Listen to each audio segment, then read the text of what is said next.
Robert Kiyosaki, penulis Rich Dad Poor Dad, dikenal sebagai suara yang menantang arus utama pendidikan keuangan. Ia sering mengkritik sistem pendidikan dan lembaga keuangan, menyebut kebijakan pencetakan uang sebagai ilusi kemakmuran yang berbahaya. Di tengah gejolak ekonomi global, Kiyosaki memperingatkan akan datangnya depresi besar dan mendorong masyarakat untuk mempertimbangkan aset di luar kendali pemerintah, seperti Bitcoin, emas, dan perak.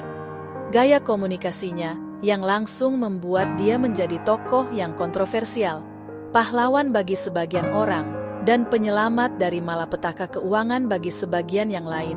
Namun satu hal yang pasti, ketika Kiyosaki berbicara, pasar mendengarkan. Kiyosaki memprediksi Bitcoin bisa mencapai $250.000 pada tahun 2025, bukan karena optimisme buta, tetapi sebagai respons terhadap kegagalan sistem keuangan global. Ia menilai kebijakan suku bunga rendah dan pencetakan uang telah menciptakan gelembung aset yang rapuh. Ketika kepercayaan terhadap bank runtuh, orang akan mencari perlindungan pada aset terdesentralisasi seperti Bitcoin. Resesi global dan akumulasi utang memperkuat argumen mereka. Bagi Kiyosaki, kenaikan Bitcoin adalah peringatan, bukan sekadar target. Membeli Bitcoin dipandang sebagai ukuran kelangsungan hidup finansial, bukan spekulasi. Ramalan ini adalah alam suara di malam ekonomi global. Portofolio tradisional yang berbasis pada saham dan obligasi, yang telah lama dianggap sebagai basis investasi yang solid, Kiyosaki menganggap aset-aset ini sebagai aset yang rapuh. Ia berpendapat bahwa aset-aset ini rentan terhadap krisis ekonomi dan inflasi. Insentif ini merupakan insentif bagi aktivitas fisik, bisnis, dan Bitcoin, aktivitas yang nilainya tidak dapat mengesankan pemerintah. Aktivitas ini dilihat sebagai perlindungan terhadap penurunan nilai daya. Emas dan perak telah diuji selama ribuan tahun, berfungsi sebagai penyimpan nilai di banyak peradaban. Sementara Bitcoin disebut emas digital, dengan kelangkaan terprogram. Keterbatasan pasokannya merupakan fitur yang membuatnya menarik bagi investor. Bitcoin menawarkan perlindungan terhadap inflasi dan kendali pemerintah. Di dunia di mana pencetakan uang merajalela, Bitcoin menonjol sebagai alternatif yang terdesentralisasi. Perubahan ini bukan sekadar strategi, tetapi filosofi untuk mengendalikan keuangan pribadi Anda. Ini tentang mendiversifikasi dan melindungi aset Anda, tetapi sebuah filosofi untuk mengambil kendali keuangan pribadi. Kiyosaki percaya bahwa setiap individu harus bertanggung jawab atas keamanan keuangannya sendiri. Kiyosaki memprediksi bahwa harga emas dan perak akan melonjak, mencerminkan hilangnya kepercayaan pada aset kertas. Ia melihat logam mulia ini sebagai tempat berlindung yang aman di masa ketidakpastian. Ia mendorong orang untuk menyimpan emas, perak, dan Bitcoin, bukan uang fiat. Ia percaya aset-aset ini adalah kunci untuk menjaga kekayaan di masa depan yang tidak pasti. Bluebird Mining Ventures Ltd. telah mengambil langkah berani dengan mengubah hasil emas masa depan menjadi Bitcoin. CEO Aidan Bishop ingin menarik investor kripto, bukan hanya investor emas tradisional. Bluebird berada di persimpangan antara emas dan Bitcoin, menandai perubahan besar dalam pengelolaan kekayaan perusahaan. Langkah ini mengikuti jejak perusahaan seperti MicroStrategy, yang telah berhasil mengadopsi Bitcoin sebagai cadangan. Jika tren ini berhasil, permintaan korporasi terhadap Bitcoin bisa meroket.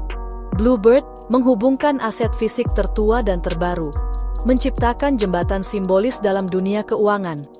Ini bisa menjadi awal revolusi dalam pengelolaan perbendaharaan perusahaan. Ketidakstabilan global, seperti konflik Israel-Iran, telah mengguncang pasar keuangan. Bitcoin jatuh, tetapi narasi tempat berlindung digital menguat. Di saat krisis, investor mencari aset di luar sistem politik, emas, dan sekarang Bitcoin.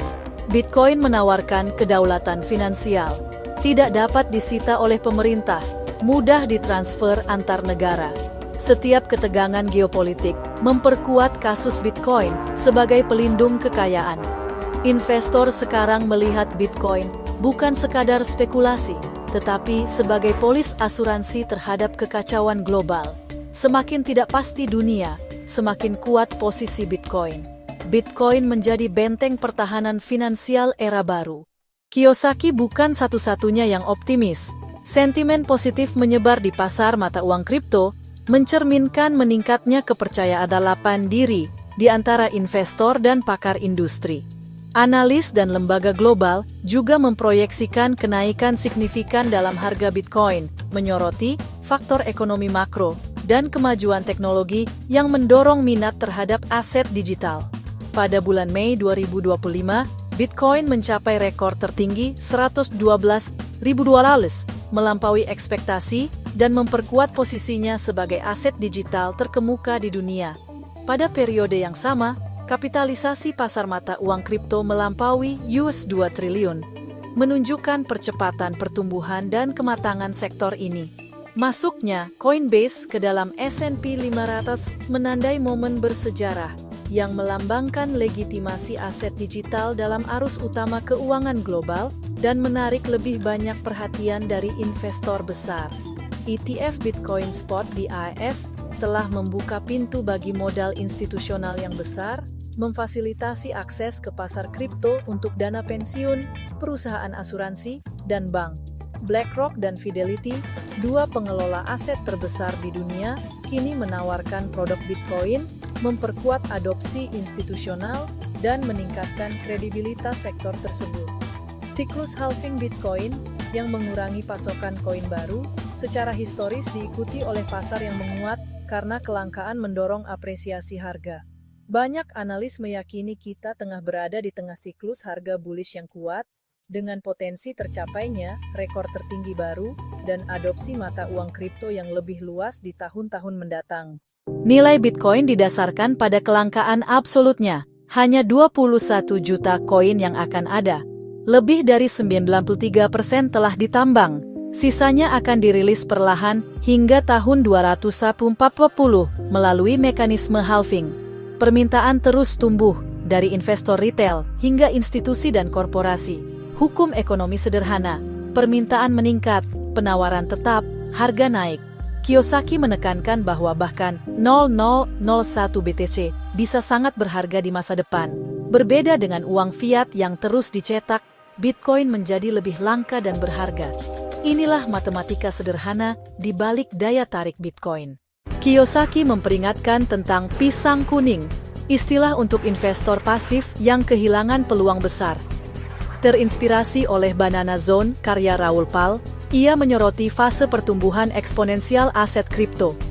Menjadi pisang kuning berarti menyesal tidak berpartisipasi dalam apresiasi. Ia menilai portofolio tradisional tidak lagi relevan di era inflasi dan ketidakpastian. Kiyosaki mendorong pembelajaran dan investasi secara proaktif, bahkan dalam jumlah kecil. Penyesalan terbesar dalam berinvestasi seringkali adalah hilangnya kesempatan, bukan kerugian. Bitcoin, emas dan perak adalah tiket keluar dari sistem yang dianggapnya bangkrut. Terlepas dari kebenaran prediksi Kiyosaki, satu hal yang jelas, pendidikan keuangan telah menjadi hal yang sangat penting bagi mereka yang ingin bertahan hidup dan berkembang di masa yang tidak pasti. Dalam dunia di mana perubahan ekonomi terjadi lebih cepat dan tak terduga, memahami cara kerja uang lebih dari sekadar pembeda.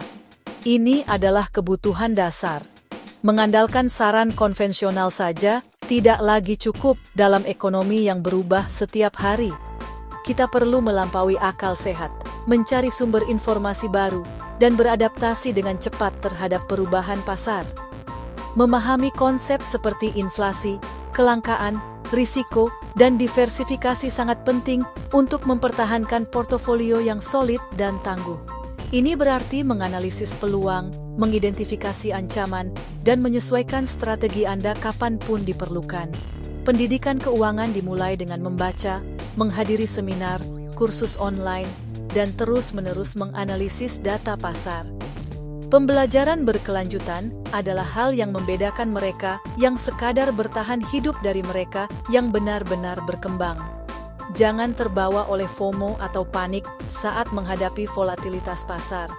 Keputusan keuangan terbaik dibuat berdasarkan pengetahuan, analisis rasional, dan ketenangan, bukan berdasarkan emosi atau dorongan hati.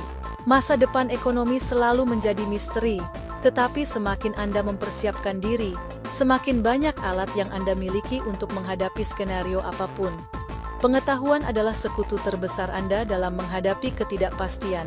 Jadi, berinvestasilah dalam pendidikan finansial Anda sendiri. Ini adalah investasi terbaik yang dapat Anda lakukan. Fondasi kokoh yang akan menyertai Anda sepanjang hidup dan memberi Anda keyakinan untuk membangun masa depan yang lebih baik, apapun keadaan Anda.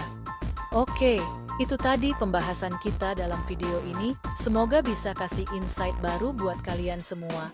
Jangan lupa klik like kalau suka, komen kalau mau tanya atau diskusi, dan tentu saja subscribe Ainova Channel supaya nggak ketinggalan konten-konten terbaru seputar AI, kripto, staking on-chain, likuiditas pool, DeFi, dan Web3. Sampai ketemu di video berikutnya.